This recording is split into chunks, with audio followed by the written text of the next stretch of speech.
কি কর্মসূচি আজকে রয়েছে? আজকে এখানে অধিকার যাত্রা হচ্ছে। ডাবগ্রাম ফুলবাড়ি গ্রামীণ ক্ষেত্রে 3টে মিটিং করলাম, এটা আজকে 4 নম্বর, তাহলে পুরো কমপ্লিট হয়ে যাবে। শহরেও শুরু হয়ে গেছে, 2টো ওয়ার্ড করে আসলাম, 3টে ওয়ার্ড 33, 32, 34, এটা করে এখন 28-এ যাব। চলছে, সব সিট জিতবো। অধিকার যাত্রা অধিকার যাত্রা খুব ভালো, মানুষের খুব ভালো সাড়া আছে। ডাবগ্রাম ফুলবাড়ি থেকে 30,000 ভোটে লিড নিব শহর গ্রামে। এখনো বিজেপির প্রার্থী দিতে প্রার্থী দিতে ইলেকশন আমরা শেষ করি।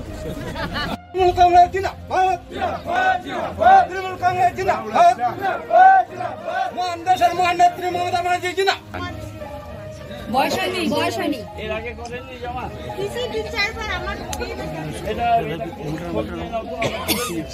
নামটা বলেন, নামটা কি আছে? নাম বলো। দেখা করলাম এখানে ভেতরে। বন্দে মাতরম।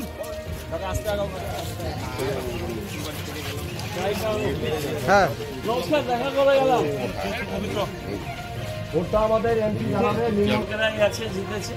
একটু কাজটা করুন, একটু দেখুন।